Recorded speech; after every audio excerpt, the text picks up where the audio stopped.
नमस्कार दोस्तों, मैं रामेश्वर सुतार आपका अपने YouTube चैनल पर स्वागत करती हूँ।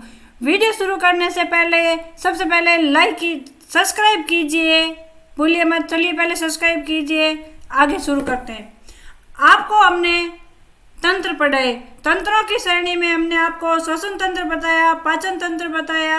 अब आज आपको बताएंगे मानव उत्सर्जन तंत्र के बारे में। तो चलिए शुरू करते हैं। मानव उत्सर्जन तंत्र। मानव उत्सर्जन तंत्र। अब उत्सर्जन क्या है? आपको उत्सर्जन का मतलब पता है? उत्सर्जन का मतलब होता है त्यागना। उत्सर्जन का मतलब क्या होता है? त्यागना, किसी चीज को छोड़ना या त्यागना। अब हमारे शरीर से हम क्या छोड़ते हैं? हमारे शरीर से हम छोड़ते हैं मल और मूत्र। तो मल और मूत्र छोड़ने के लिए कौन कौन से अंग आते हैं, ये सभी के सभी आपके उत्सर्जन तंत्र में सम्मिलित होते हैं। इसलिए आपको पूरा का पूरा उत्सर्जन तंत्र हम आपको बताएंगे। इसकी क्रिया विधि कैसे होती है, इसमें कौन कौन से अंग होते हैं और ये कैसे काम करते हैं। चलिए शुरू करते हैं। शरीर की उपापचयी क्रियाओं द्वारा निर्मित नाइट्रोजनी अपशिष्ट पदार्थों को शरीर से बाहर निकालने की क्रिया को उत्सर्जन कहते हैं। उपापचयी क्रियाएं यानी शरीर में जो हम भोजन करते हैं, कोई भी वस्तु भोजन करते हैं या जल पीते हैं, वह शरीर में अपचय हो जाता है उसके बाद में जो बचता है वह ये क्रिया उपापचयी क्रिया होती है। और जो बचा हुआ मल या मूत्र होता है उसको बाहर निकालना उत्सर्जन कहलाता है। देखिए, उत्सर्जन क्रिया में हमारे शरीर में जो उत्सर्जन तंत्र होता है, उस तंत्र में कौन कौन से अंग होते हैं। पश्च महाशिरा होती है, ये देखिए, ये पश्च महाशिरा, ठीक है। एड्रिनल ग्रंथि जो कि हार्मोन्स का स्त्रावन करती है। पेल्विन, ये यहाँ पे पेल्विन पाया जाता है, ये एरिया। और मेड्यूला, ये वाला एरिया मेड्यूला। कॉर्टेक्स, ये वाला एरिया कॉर्टेक्स। और रीनल धमनी, ये जो धमनी है, इस धमनी को हम रीनल धमनी कहते हैं। जो रेड कलर की है, ये रीनल धमनी। और जो किडनी के नीचे होता है वो रीनल शिरा। देखिए, धमनी के जस्ट नीचे ये वाला, ये है रीनल शिरा। और ये पास में किडनी। अब उसके नीचे की ओर जाते हैं तो यहाँ पे पृष्ठीय महाधमनी पाई जाती है। अब किडनी से दोनों मानव किडनियों में से जो मूत्रवाहिनी निकलती है, ये जो जल होता है उसका बचा हुआ जो अपशिष्ट होता है वह इस मूत्रवाहिनी के द्वारा मूत्राशय में जाता है यहाँ पे। और मूत्र रंध्र जो होता है उससे हम उस शरीर से बाहर निकाल देते हैं।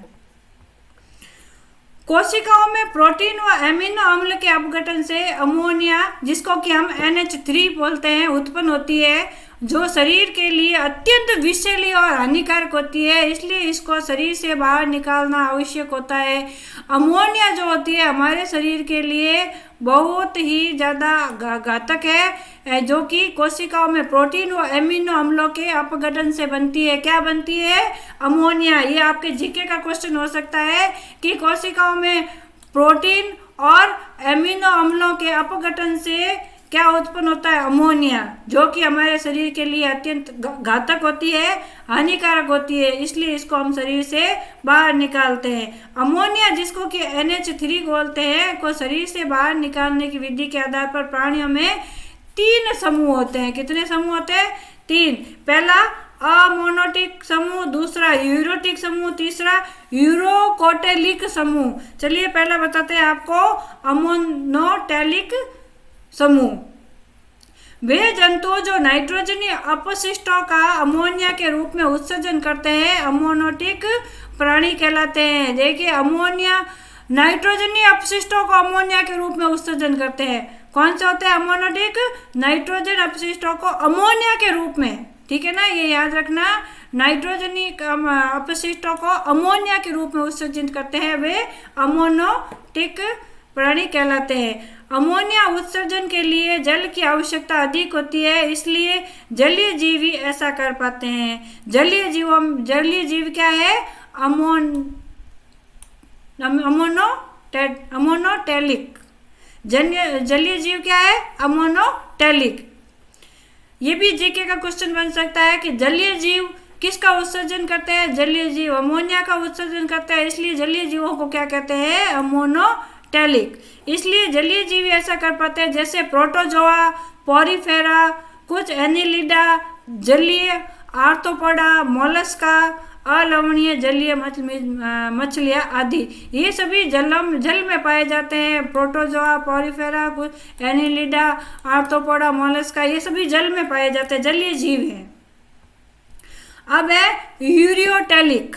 अब नाम से पता चल रहा है यूरियो, ऐसे प्राणी जो नाइट्रोजनी अपशिष्ट पदार्थों को यूरिया के रूप में उत्सर्जन करते हैं, अमोनिया उत्सर्जित करते हैं, वो अमोनियोटेलिक। और जो यूरिया को उत्सर्जित करते हैं, यूरिया के रूप में उत्सर्जन करते हैं, वो यूरियोटेलिक। इन्हें यूरियोटेलिक प्राणी कहते हैं। इस तल पर रहने वाले अधिकांश जंतु अमोनिया को यूरिया में बदल लेते हैं। यूरिया जल में घुलनशील होने के कारण उसके उत्सर्जन के लिए जल की आवश्यकता होती है। जैसे एनेलिड्स जो होते हैं वो यूरियोटिक होते हैं, मछलियाँ यूरियोटेलिक होती है। उभयचरी जंतु व स्तनधारी जंतु जैसे शेर, खरगोश, मनुष्य आदि।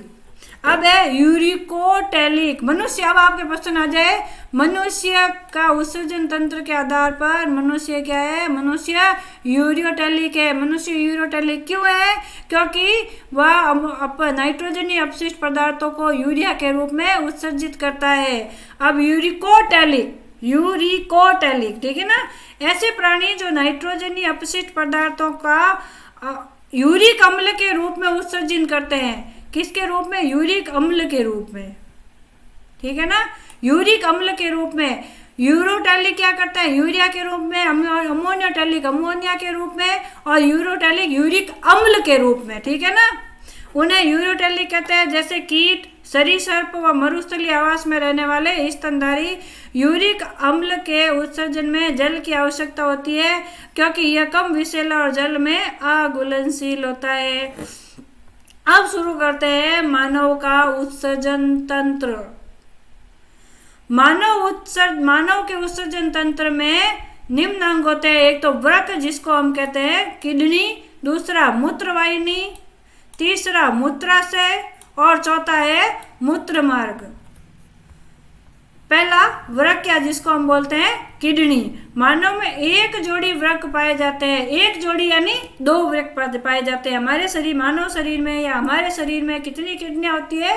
2, जो उदर गुहा के पृष्ठ भाग में कशेरुक दंड के दोनों ओर स्थित होती है। देखिए, हमारे शरीर में जो पेट होता है, उस पेट में नीचे की ओर एक इधर और एक कशेरुक भाग जो होता है, उसके एक इधर और एक इधर दोनों पाई जाती है। ये किडनी का चित्र आपको बताया जाता है। देखो, किडनी हमारे शरीर में ये 1 और ये 2, यानी 1 जोड़ी किडनी पाई जाती है।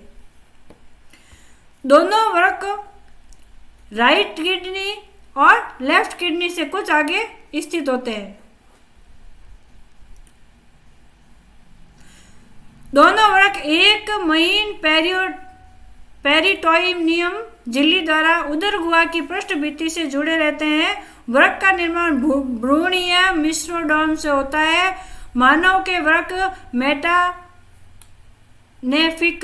प्रकार के होते हैं। मानव के, अब आपके क्वेश्चन आ जाए, वृक्क का निर्माण कैसे होता है? भ्रूणीय मिश्रोडर्म से होता है। ये क्वेश्चन का आंसर है।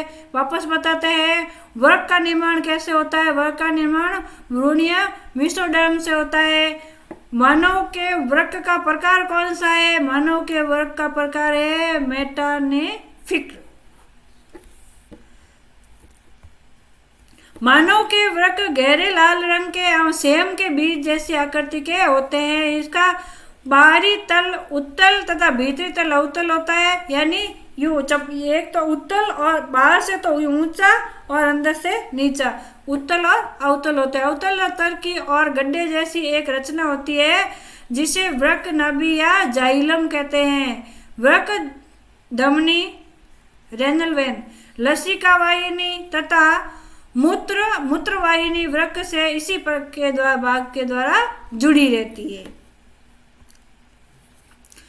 अब है मूत्रवाहिनी। प्रत्येक वृक्क की नाभि से मोटी पेशीय भित्ति की बनी संकरी नलिका निकलती है, इसे मूत्रवाहिनी कहते हैं। ये देखिए, ये मूत्रवाहिनी एक छोटी सी, ये सेम के आकार के हैं, ये वाले ये सेम के आकार के हैं जो है ये वृक्क या किडनी, और किडनी में से निकलती है मूत्रवाहिनी। ये देखिए, ये बताई हुई है ना, ये मूत्रवाहिनियां, दो वृक्क है इसलिए दो मूत्रवाहिनियां।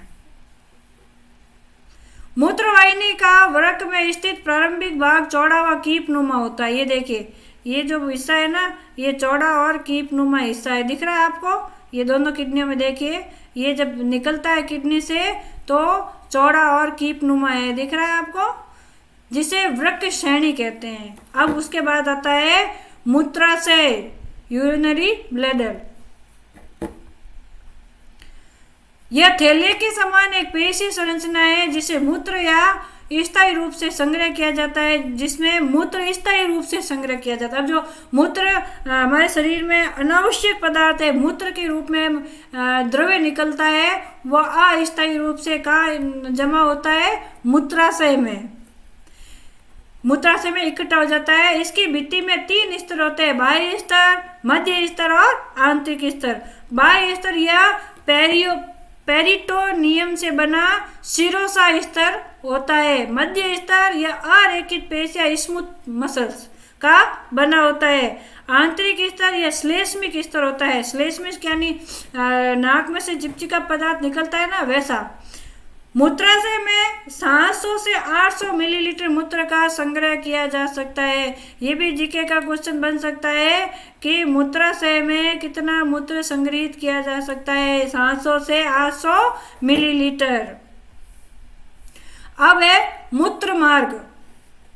मूत्राशय की गिरवा से एक पतली नलिका निकलती है जिसे मूत्र मार्ग कहते हैं। मूत्र मार्ग द्वारा मूत्र शरीर से बाहर निकलता है। मूत्र मार्ग पर अवरोधनी पेशी उपस्थित होती है जो सामने से मूत्र मार्ग को कसकर बंद कर रखती है। मूत्र मार्ग त्याग के समय ये अवरोधनी शिथिल हो जाती है जिससे मूत्र आसानी से बाहर निकलता है। अब देखिए, जैसे किसी चीज को मान लो कोई भी थैला है ना, प्लास्टिक की थैली या फिर गुब्बारा है, उसमें से यदि पानी को बाहर निकालना होता है तो हम क्या करते हैं? उसको थोड़ा सा पिचकाते हैं, पिचकाने पर पानी बाहर निकलता है ना।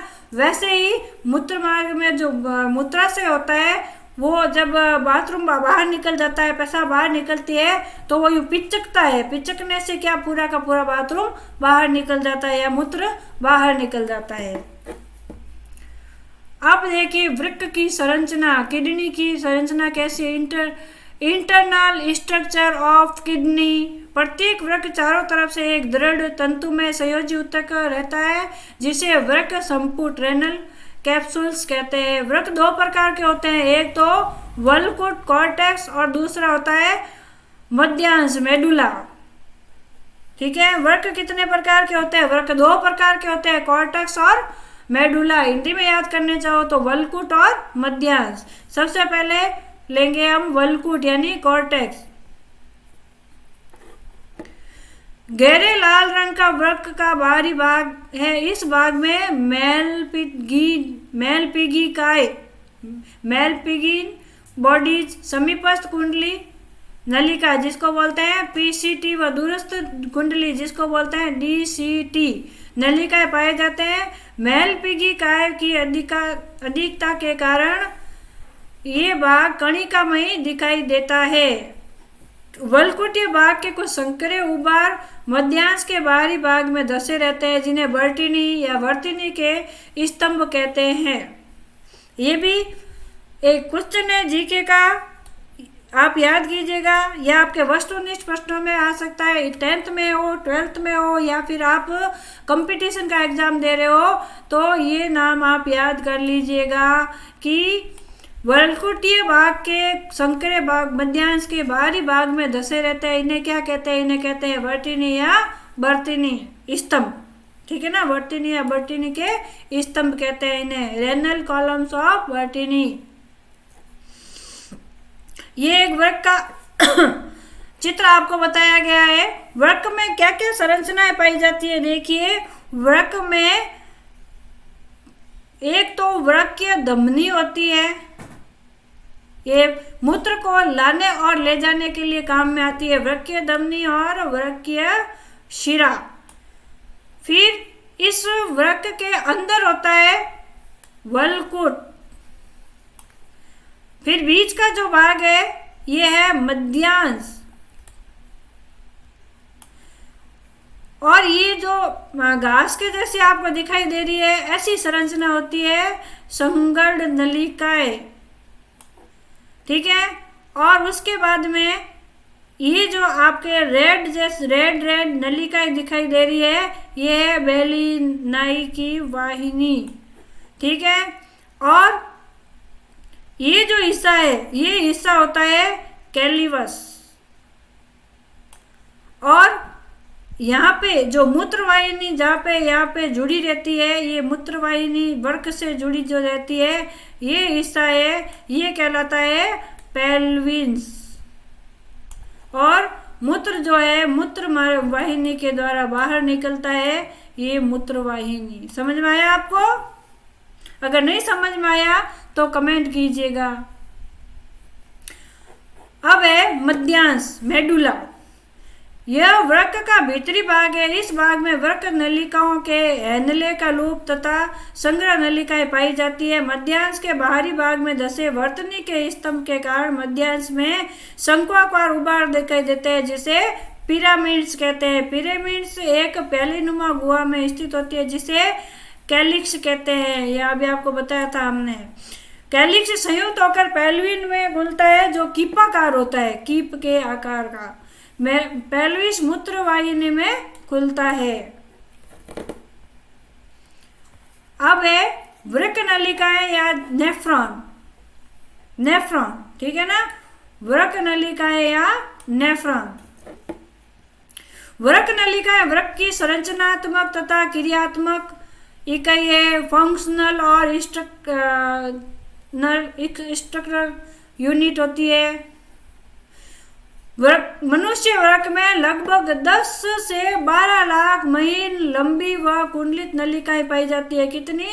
आप देखिए, आप सोच भी नहीं सकते कितनी कुंडलित नलिकाएं होती है। 10 से 12 लाख। ये नलियां रक्त को छानकर नाइट्रोजनी अपशिष्ट को अलग करती है, जिसे मूत्र बनता है। प्रत्येक वृक्क नलिका निम्न भाग होते हैं। अब देखिए, वृक्क नलिका के कौन कौन से भाग होते हैं? मेलपिगी बॉडीज, समीपस्थ कुंडलित नलिकाएं, हैंडले का लूप, दूरस्थ कुंडली नलिका, संग्रह नलिका और वासा रेल्टा। सबसे पहले लेते हैं मेलपिगी काय को। प्रत्येक वृक्क नलिका का अग्रभाग मेलपिगी काय कहलाता है, जो 2 भागों बना होता है। एक तो बोमेन संपुट, बोमेन संपुट, और दूसरा केशिका गुच्छ या ग्लोमेरुलस। अब बोमेन संपुट,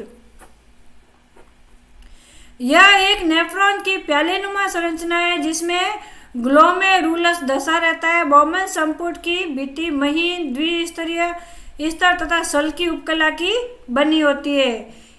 इसकी भित्ति में विशेष प्रकार की कोशिकाएं पाई जाती है जिन्हें पदाणु या पोडोसाइट, ठीक है ना, क्या कहते हैं? पोडोसाइट कहते हैं। पोडोसाइट के परवर्ध, आउटवर्ड ग्रोथ एवं रुधिर कोशिकाओं की भित्तियां मिलकर महीन ग्लोमेरुलस झिल्ली का निर्माण करती है। कौन सी झिल्ली का निर्माण करती है?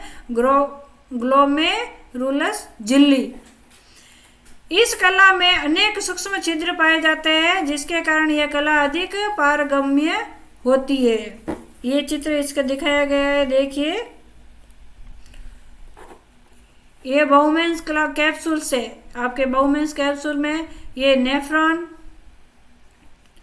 Cut section of the kidney, ठीक है, रेनल क्रॉपल्स, ये सब दिखाए गए हैं आपके। केशिका गुच्छ, बौमन संपुट की गुहा में वृक्क धमनी की अभिबाही धमनियां 50 शाखाओं विभक्त होकर केशिकाओं का गुच्छा बनाती है, जिसे ग्लोमेरुलस कहते हैं। क्या कहते हैं? ग्लोमेरुलस। वृक्क धमनी की अभिबाही धमनिका केशिका गुच्छ में रुधिर लाती है तथा अपवाही धमनिका रुधिर बाहर ले जाती है। जो वृक्क धमनी होती है उसकी अभिबाही धमनिका केशिका गुच्छ में रुधिर लाती है, अभिबाही वाहिका क्या करती है? रुधिर को लेके आती है, और अपवाही धमनिका क्या करती है? रुधिर को बाहर ले जाती है। ये चित्र आपके दिखाया गया कुछ स्पष्ट रूप से वृक्क के अंदर का। ये बौमेन संपुट है, ये अभिवाही धमनिका है, ये अपवाही धमनिका है, ये धमनी है, और ये सिरा, और ये ग्लोमेरुलस। देखिए ये वाला जो हिस्सा है ये ग्लोमेरुलस है, ये डीसीटी है यहाँ पे, और ये संग्रहवलिका, ये हैंडले का लूप, ये जो आपको दिखाई दे रहा है लूप के रूप में, ये देखिए आपको बताते हैं, ये वाला ये हैंडले का लूप, और ये परिवालिका केशिका जात है।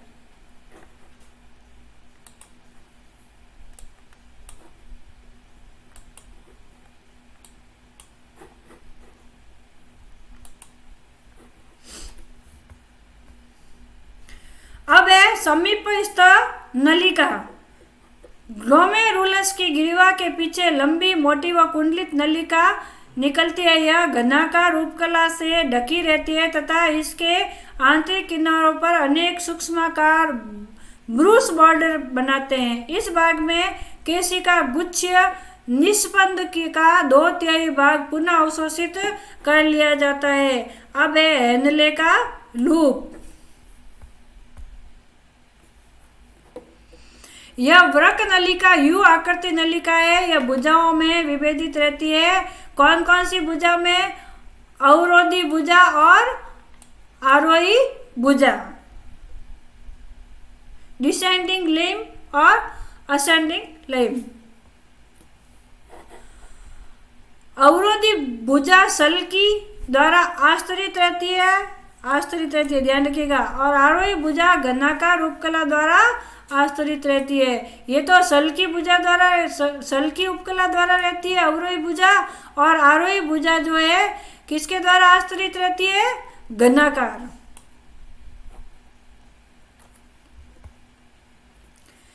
दूरस्थ कुंडलित नलिका। हैंडले के लूप की आरोही भुजा दूरस्थ कुंडलित नलिका में खुलती है। डीटीसी वृक्क के वलकुट भाग में स्थित होता है। डीटीसी घनाकार उपकला द्वारा आस्तरित रहता है, लेकिन इसमें पीसीटी की तरह सूक्ष्म अंकुर नहीं पाए जाते हैं। अब है संग्रह नलिकाएं, कलेक्टिंग ट्यूबलेट्स। कई वृक्क नलिकाओं की दूरस्थ कुंडलित नलिकाएं संग्रह नलिका में खुलती है। प्रत्येक वृक्क नलिका में बना मूत्र संग्रह नलिका में आ जाता है। जो दूरस्थ कुंडलिका की नलिका होती है ना, उसमें जो रक्त होता है वो रक्त सारा का सारा वृक्क नलिका में आ जाता है। संग्रह होता है संग्रह नलिका में, और उसके बाद में जो मूत्र होता है वो वृक्क नलिका में एकत्रित हो जाता है और संग्रह नलिका में आ जाता है। जो कुंडलियां बताई थी ना आपको, उन कुंडलियों से जो मूत्र होता है वो जाता है वृक्क नलिकाओं में, और वृक्क नलिका में जो मूत्र संग्रह नलिका होती है उसमें जाके एकत्रित हो जाए। नाम से पता चल रहा है संग्रह नलिका। बहुत सारी संग्रह नलिका मिलकर एक प्रमुख संग्रह नलिका का निर्माण करती है, जिसे बेलिनाई की वाहिनी कहते हैं। इसमें बेलिनाई की वाहिनियां वृक्क श्रेणी में खुलती है। अब है वासा रेक्टा। क्या है? वासा रेक्टा।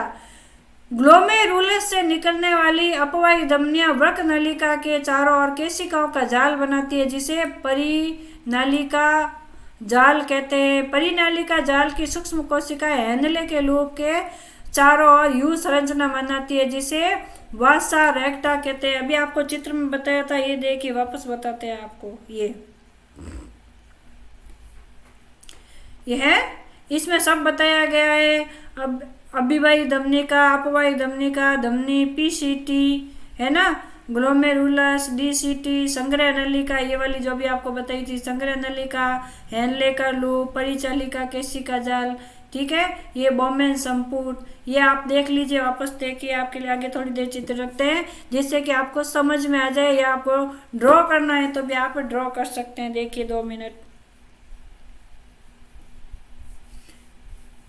ठीक है, देख लिया। अब आपको समझ में आ गया। अब बढ़ते हैं आगे। अब है मूत्र निर्माण की क्रिया विधि। अब सब बता दिया, क्रिया तो बता दी। अब मूत्र निर्माण होता कैसे है वह आपको बताते हैं कि मूत्र निर्माण की क्रिया विधि क्या है। शरीर की सभी कोशिकाओं में उपापचय क्रिया द्वारा नाइट्रोजनी अपशिष्ट जैसे अमोनिया बनती है, जिसको रुधिर के द्वारा यकृत में पहुंचा दिया जाता है। उपापचय जो शरीर होता है, शरीर में हम पानी पीते हैं, भोजन करते हैं, लिक्विड के रूप में लेते हैं, कुछ भी लेते हैं, तो कोशिकाओं के द्वारा अपचय होता है, और उपापचय क्रिया के द्वारा क्या बनता है, नाइट्रोजनी अपशिष्ट बनता है, वो होता है अमोनिया बनती है, ठीक है ना।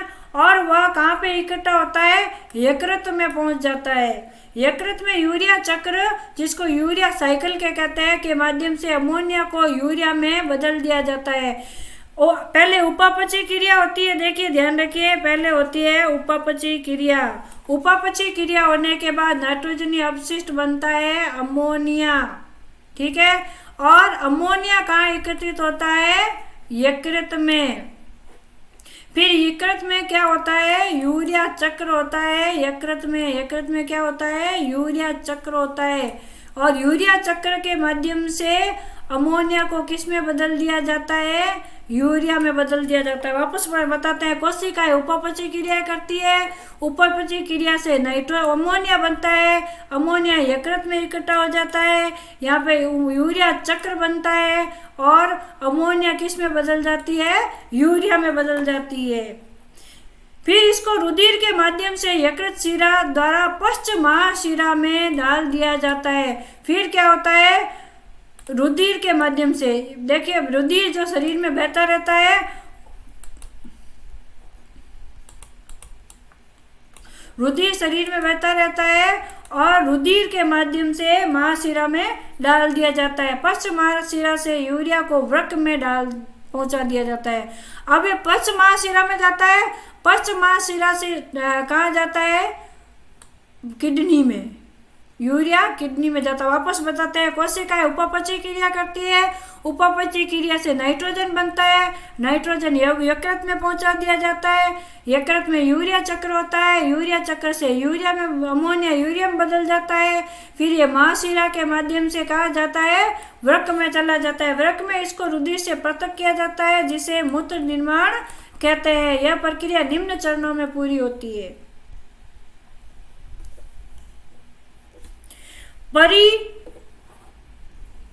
परिनिस्यंदन, वर्णात्मक पुराव शोषण, और उसके बाद में स्त्रावण, बाहर निकलना।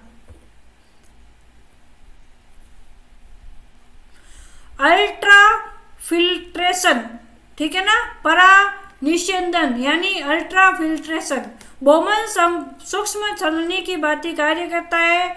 इसमें अभिवाही धमनी का यूरिया युक्त रुधिर लाती है, और अपवाही धमनियां इसे रुधिर बाहर ले जाती है। ग्लोमेरुलस की कोशिका भित्ति में असंख्य छिद्र होते हैं, जिसे छिद्रित झिल्ली की पारगम्यता सामान्य रुधिर कोशिकाओं की तुलना में 100 से 1000 गुना अधिक होती है। प्लाज्मा में घुले पदार्थ ग्लोमेरुलस छिद्रों में से छनकर बोमेन संपुट में आते हैं। ग्लोमेरुलस में आने वाली अभिवाही धमनिका अपवाही धमनिका की तुलना में अधिक व्यास की होती है, इसलिए ग्लोमेरुलस में रुधिर का दाब 70 mmHg बढ़ जाता है। केशिका गुच्छ में रुधिर कणिकाएं, रुधिर प्रोटीन, रुधिर गुलित कोलाइडी नहीं छन पाते हैं। केशिका गुच्छ से छना हुआ प्लाज्मा ग्लोमेरुलर निश्चंदन कहलाता है। यह सरल बोमन संपुट की गुहा में आ जाता है। वृक्कों द्वारा 1 मिनट में हृदय द्वारा निकल गए रक्त का 1/5 भाग को छाना जाता है। 1 मिनट में रक्त के छानने से जो निश्चंदन प्राप्त होता है उसकी मात्रा 12 ml होती है, जिसे गुच्छीय निश्चंदन कहते हैं। देखिए, हो सकता है आपको थोड़ा बहुत समझ में नहीं आ रहा है, लेकिन ये हमारी मजबूरी है कि हम ब्लैक बोर्ड के बिना आपको पढ़ा रहे हैं, इसलिए जितना हो सकता है हम आपको अच्छी तरह से समझाने की कोशिश कर रहे हैं। अगर आपको समझ में नहीं आ रहा तो हमें थोड़ा सा खेद है, लेकिन हम अपना पूरा प्रयास कर रहे हैं। वर्णात्मक पुनरावशोषण। परानिश्चंदन क्रिया उत्पन्न ग्लोमेरुलस निश्चंदन में यूरिया, यूरिक अम्ल, कुछ वसीय अम्ल, क्रिएटिनिन आदि उत्सर्जी पदार्थों के साथ ग्लूकोज, एमिनो अम्ल, कुछ वसीय अम्ल, विटामिन, जल तथा अन्य उपयोगी लवण भी होते हैं। इन सभी आवश्यक पदार्थों का अवशोषण करके रक्त में डाल दिया जाता है। ये आपके किडनी के अंदर का चित्र है जो अभी आपको बताया था। Water, glucose, amino acid, vitamin, salt, ये सब इसके अंदर जो होते हैं ये वाले इसमें पाए। फिर वाटर अंदर, वाटर, सॉल्ट, सोडियम, ये यहाँ से अंदर आता है, यहाँ से बाहर निकलता है। छन छन के यूरिन, वाटर, अल्ट्रासॉल्ट बना देते हैं। यहाँ से ये अंदर घुसते हैं और यहाँ से ये बाहर निकल जाते हैं।